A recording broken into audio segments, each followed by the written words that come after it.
Okay, so a very good evening to one and all. I am Dr. Neil Shah, a consultant urologist.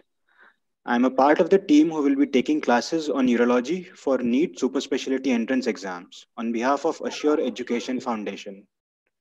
Today, I will be taking an introductory class on urinary stones or urolithiasis. This class and the subsequent classes will be focusing on explaining the topics which require understanding. The questions which generally have a one word answer or the facts which have to be remembered will be provided to you as fact sheets. It has been our attempt to make the lectures as crisp and to the point as possible. Any suggestions and questions are always welcome. So we'll start with the class. Now, there are certain questions like these which are typically asked to test your clinical decision making skills. The question is, a 38-year-old female without any comorbidities is found to have a 2.6 centimeter middle calyceal calculus. The modality best suited for treating her is, the options are percutaneous nephrolithotomy, extracorporeal shockwave lithotripsy, retrograde intrarenal surgery, or open surgery. Now, sometimes such a question can be accompanied by an image, such as this. In such a situation, you should know how to approximately judge the size of the calculus by looking at the X-ray.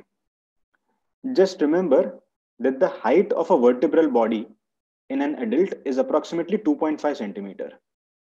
So if you compare the size of the calculus to the vertebral body, you can estimate the size of the calculus. So coming back to the question, now out of all these questions, we can safely eliminate open surgery. Open surgery is rarely practiced today as a standalone treatment for renal calculi. If there is any other procedure which has to be done concomitantly, for example, say pyeloplasty, then a stone can be handled accordingly. However, just for a renal calculus, open surgery is rarely done. Now, if we consider RIRS, so a 2.6 centimeter stone, if we have to fragment such a stone with RIRS, it will take a long time, and hence RIRS is not the first line of treatment for such a stone. Extracorporeal shockwave lithotripsy will also require multiple settings to address such a stone, and the clearance will not be as good as PCNL. So we'll talk about the decision-making criteria. So this is a part of the AUA guidelines, the American Urology Association guidelines, which is also given in Campbell. So what it says is that for stones more than 2 centimeter, the first line of treatment, that is the preferred treatment, is percutaneous nephrolithotomy. The second line, that is if the patient has any contraindication for PCNL, or if the patient is refusing to undergo PCNL, then RIRS or ESWL can be considered. For calculi of the size between 10 to 20 millimeters, shockwave lithotripsy or endourology. Endourology encompasses both PCNL and RIRS. So either of these three can be done. For stones less than 10 mm, less than 1 centimeter, shockwave lithotripsy or RIRS is the first option, and percutaneous nephrolithotomy is the second option. Hence, if the ESWL or RIRS is unsuccessful, only then PCNL is preferred. For stones which are in the lower pole with a size of 10 to 20 millimeters, we need to assess whether unfavorable factors for ESWL are present or not. What are the factors? We'll discuss shortly. If the factors are present, that is, if the unfavorable factors are present, then we prefer endourology over ESWL. If the factors are not present, if unfavorable factors are not present, then either ESWL or endourology can be considered equally. Hence, for the answer to this question is PCNL. We'll go to the next question. Now, ESWL is by and large a high yield topic for entrance exams. It is highly likely that a question on ESWL will be asked. So the question is, all of the following is true regarding ESWL except option A, pre-treatment with shocks at low energy reduces extent of tissue injury. B, it is preferred technique for upper pole matrix calculi less than 2 cm. C, it is contraindicated in pregnancy. D, the use of alpha blockers and diuresis may be considered for improving outcomes. Now let us consider each option. The first option, pre-treatment with shocks, is in fact done. The term used is ramping up. That is, initially we start with a lower energy and then gradually increase the energy. So this has mainly two advantages. The first is that the extent of tissue injury to the patient decreases. By tissue, I mean the tissue around the stone, that is mainly the renal tissue. So the extent of tissue injury decreases. Also, the patient is able to tolerate the shocks better and for a longer time, and the patient is able to tolerate shocks at a higher energy. So the option A is true. Considering option B, it is the preferred treatment for upper pole matrix calculi less than 2 cm. Now, as we saw in the previous question, ESWL is one of the preferred modality for upper pole calculi less than 2 cm. However, this option talks about matrix calculi. Now, matrix calculi are a little different than the normal crystalline calculi. Matrix calculi do not have a crystalline content, or the crystalline content is less. Hence, ESWL will not be able to break such stones. Hence, option B is false. ESWL is contraindicated in pregnancy. This is true. And the use of alpha blockers and diuresis may be considered for improving outcomes. This is also true. So, pregnancy, as we have discussed, is a contraindication to shockwave lithotripsy. Now, if we perform ESWL in patients having uncorrected coagulopathy or bleeding diathesis, it may result in either hematuria or it may result in a hematoma. It may result in a perinephric hematoma. If ESWL is given to untreated UTI, sepsis can result. ESWL given in a scenario in which there is an arterial aneurysm near the stone can rupture the aneurysm, and it can cause a catastrophic situation. Obstruction of urinary tract distal to stone is but a natural contraindication to ESWL, because even if the stone is broken, it will get impacted distally. Now, these are the factors which negatively affect shockwave lithotripsy success. These are not absolute contraindications, but if any of these factors is present, the success rate of ESWL will get decreased drastically. So a stone composition of cysteine, brucite, calcium oxalate monohydrate, and matrix, this is a negative factor. Cysteine, brucite, and calcium oxalate monohydrate are very large stones, and they won't be, ESWL might not be able to break such stones easily. Matrix, as we have discussed, is a negative factor. Stone attenuation of more than 1000 Hounsfield unit.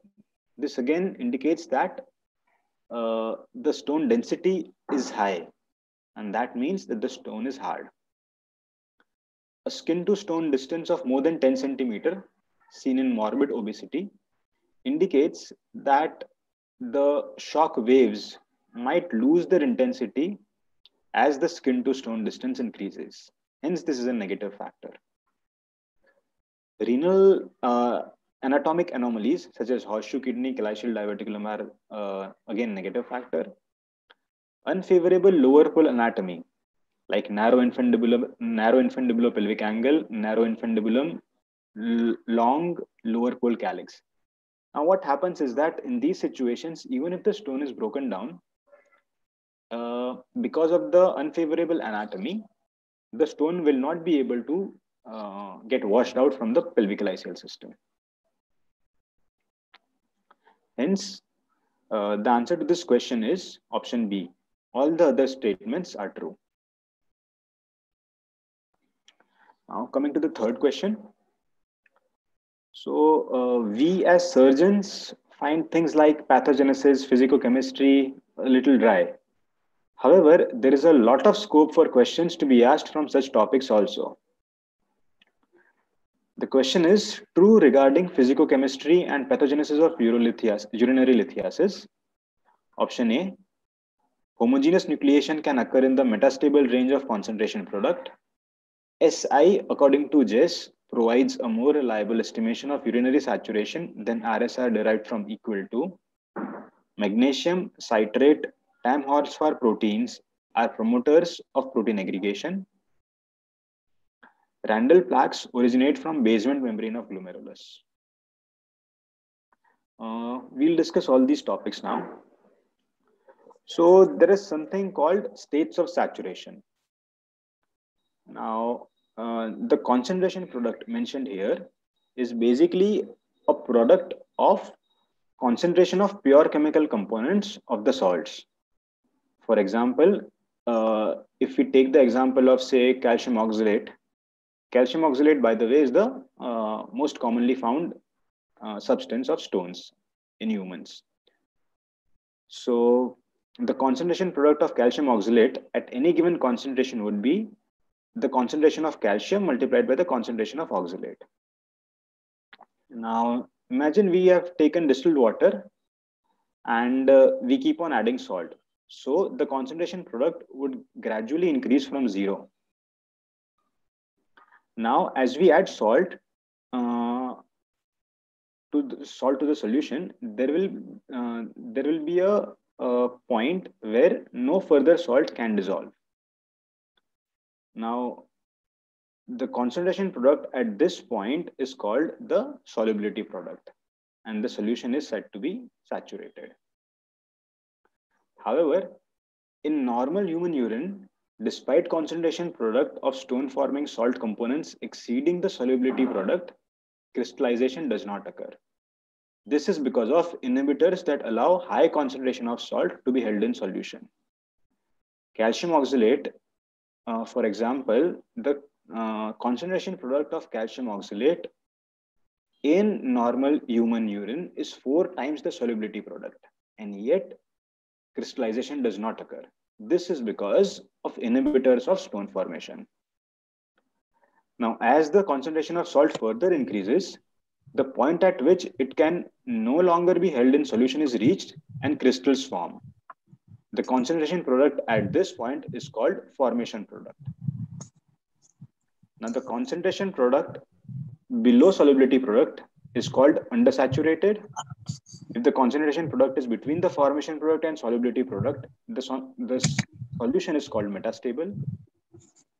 And if the concentration product is above formation product, people are watching this. Saturated. How many people are watching it? Now, there are certain phenomena which occur at each of these states of concentration. For example, in the undersaturated range, crystals will not form and existing stones may dissolve. In the metastable range, crystal growth can occur, crystal aggregation can occur. However, inhibitors will impede or prevent crystallization. De novo nucleation is very slow. Heterogeneous nucleation may occur and matrix may be involved. In supersaturated range, nucleation will occur. By nucleation in the supersaturated range, I mean both heterogeneous and homogeneous. Here in the metastable range, only heterogeneous nucleation can occur. So Equal 2 was a computer program which was designed by a person called Finlayson to measure the state of saturation. The relative saturation ratio or concentration product ratio is the ratio of concentration product of urine to solubility product of the specified stone forming salt. So if the RSR value is less than 1, it means that the solution is in the undersaturated range and crystals will dissolve. If RSR value is more than 1, it means that the solution is in the either in the metastable or in the supersaturated range, and crystals will form and grow. Now, there was another program which was developed subsequently called JESS, Joint Expert Speciation System. It was developed by Rogers et al. And it calculates the supersaturation index. It recognizes several soluble complexes not taken into account by Equal 2, and hence it is a more reliable estimator of urinary saturation than RSR. Some short points about Randall plaques. So the Randall plaques generally originate from the basement membrane of the thin limbs of the loop of Henle. Initially, they are in a subepithelial location. They gradually erode through the urothelium and they enter the pelvic ileal system. Once they enter the pelvic ileal system, they constitute a stable anchored surface on which calcium oxalate crystals can nucleate. A commonly asked question is the component of the plaque. So it will be sensible to remember that it is calcium apatite. The component of Randall plaque is calcium apatite. Citrate, magnesium, glycosaminoglycan, TAM horsefall proteins, nephrocalcin, uropontin, all these are inhibitors of stone formation. TAM horsefall protein is the most abundant protein found in human urine. Another important point is that no specific inhibitors are known that affect uric acid crystallization. All these inhibitors inhibit calcium oxalate and calcium phosphate crystallization, but not uric acid crystallization. So coming back to the question, statement B is true. Statement A is false because heterogeneous nucleation can occur in metastable range. Statement C, all these are inhibitors of protein aggregation. Option D, Randall plaques originate from basement membrane of loop of Henle, more specifically the thin limb of loop of Henle, and not the glomerulus.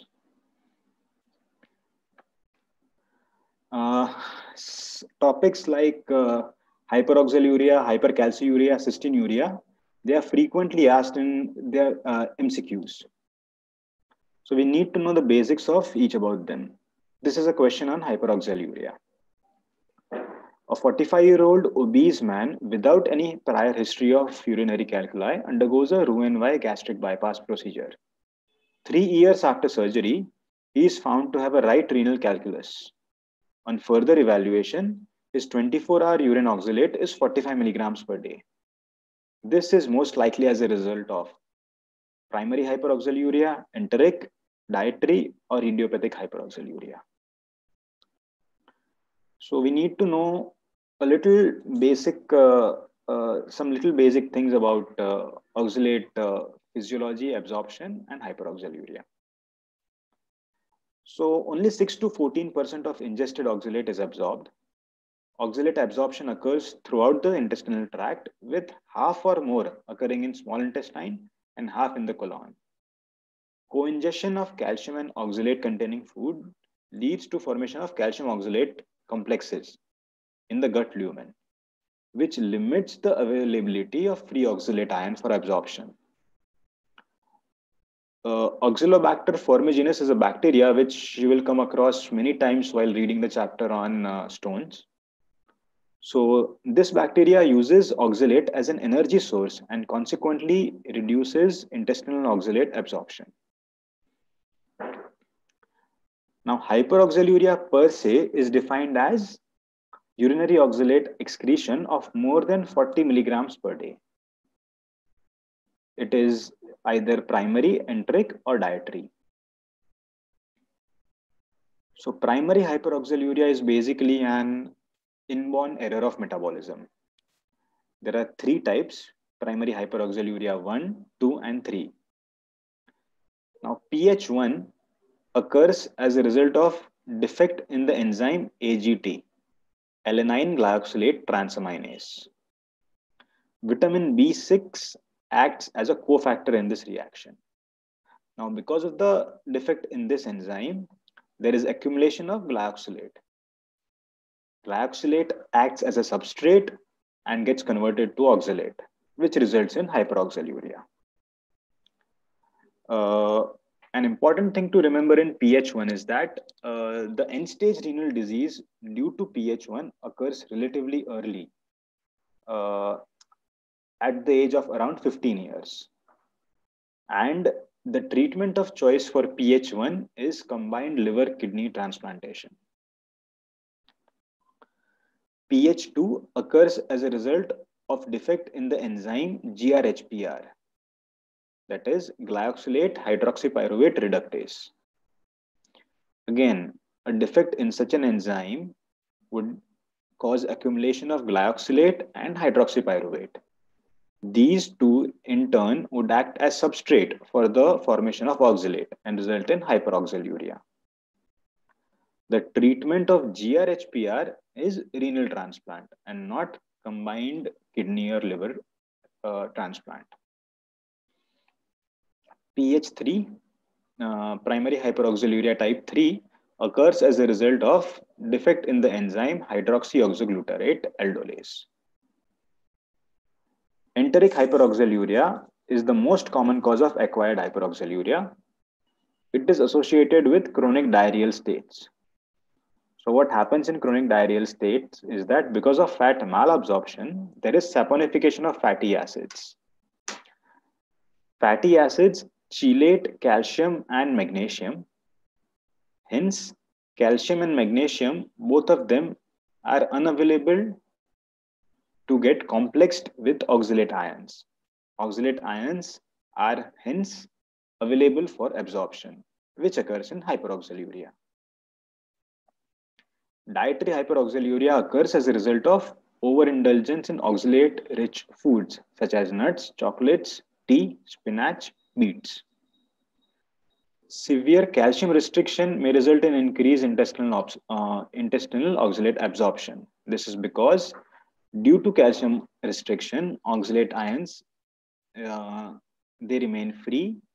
They are not attached to calcium and they remain free for absorption. Ascorbic acid supplementation, that is consuming a high amount of vitamin C, more than 2 grams of vitamin C per day can result in hyperoxaluria because ascorbic acid gets converted into oxalate in vivo. Cystic fibrosis patient can also have dietary hyperoxaluria. This is because of the prolonged antibiotic use, there is absence of Oxalobacter formigenes, and this results in hyperoxaluria. Hence, coming back to the question, so a Roux-en-Y gastric bypass surgery would result in malabsorption, which in turn would cause hyperoxaluria. This type of hyperoxaluria is enteric hyperoxaluria. The next question. A 60-year-old man is posted for RIRS for a 1.4 centimeter upper callicial calculus.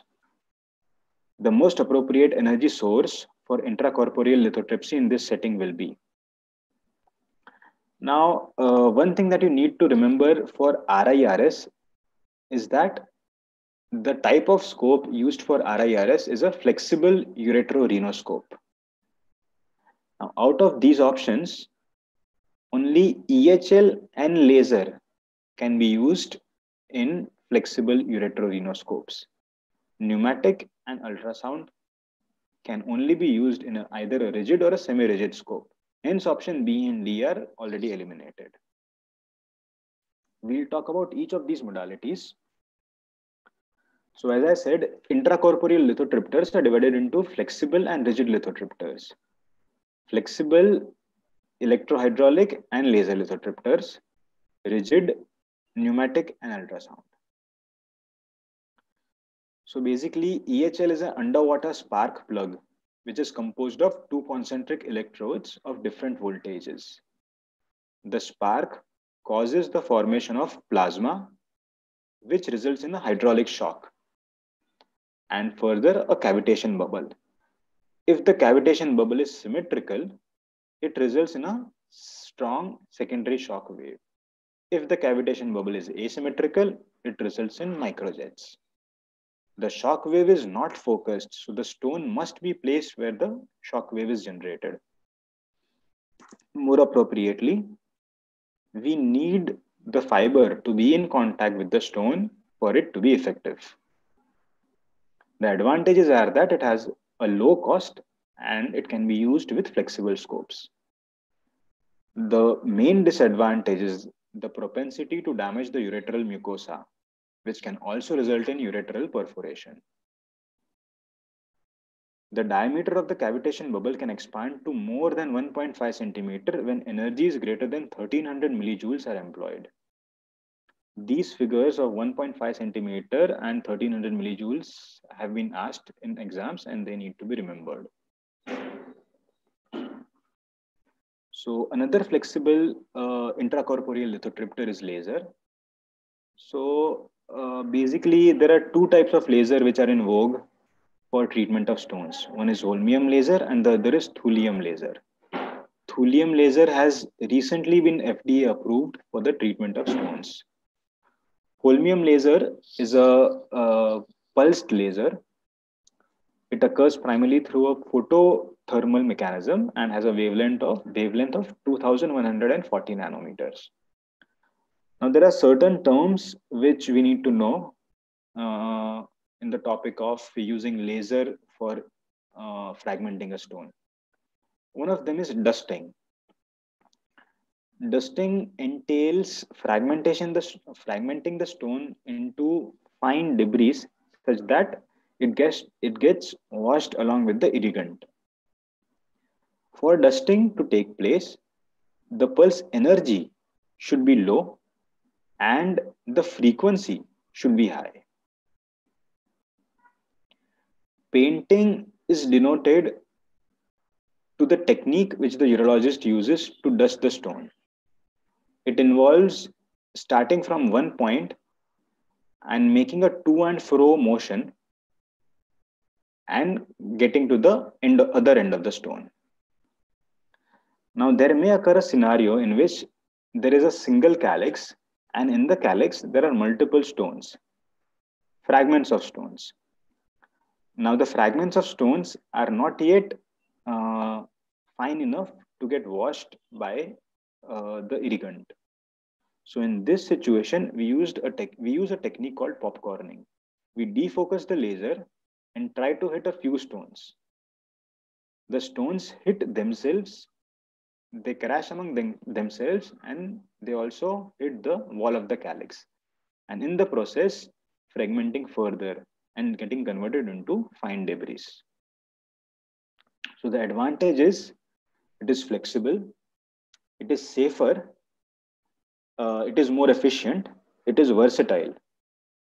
It can also be used for treating other urological conditions, like it can be used for enucleation of prostate, it can be used to treat stricture diseases, it can also be used to treat bladder masses. The fragments produced via laser are much smaller, and there is a reduced likelihood of retropulsion. However, the most important disadvantage is the cost.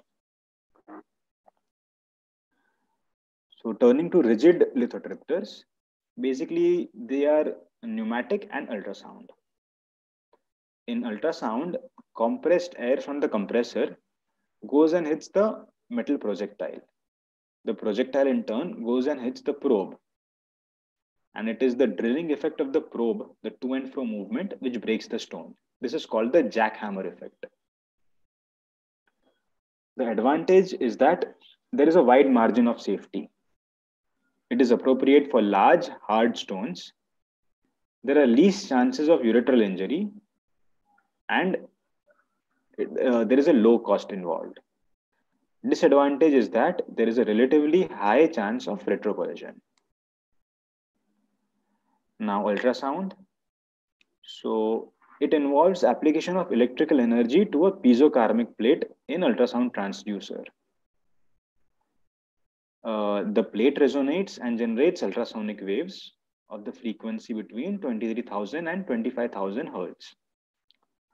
These vibrations get transmitted to the probe, which then results in fragmentation of the stone. The advantage is that there is a combination of stone fragmentation and simultaneous fragment removal. So ultrasound probes are hollow, and hence they can be attached with a suction device in the middle. Hence, as soon as the fragmentation takes place, the small fragments can be straight away sucked out of the pelvic ileal system. Another advantage is the efficiency with minimal risk for serious tissue damage. The disadvantage is the rigid nature, and the relatively large 5 French working channel is needed to accommodate the 4.5 French hollow probe. So coming back to the question, the answer to this question is laser. Now, there can also be some image-based questions. So this is one of such questions. A scanning electron micrograph of a urinary crystal is shown. Identify the crystal.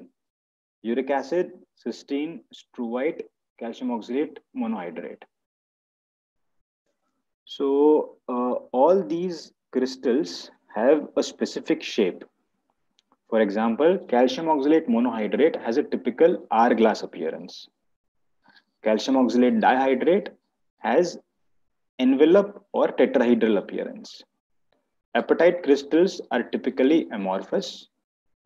Bruchite are needle-shaped. Struvite stones are rectangular or coffin lid. Cysteine are hexagonal. So this was the question. This was the picture asked in the question. And uric acid stones are amorphous shards or plates. Hence, the answer to this question is option B, cysteine. So that is all for now. Thanks a lot. Any questions or any suggestions are welcome. By the way, regular classes are going to start from Monday, this Monday, coming Monday, which is the 23rd November. Urology classes will be held on every Friday, and the first urology class will be held coming Friday. Thank you.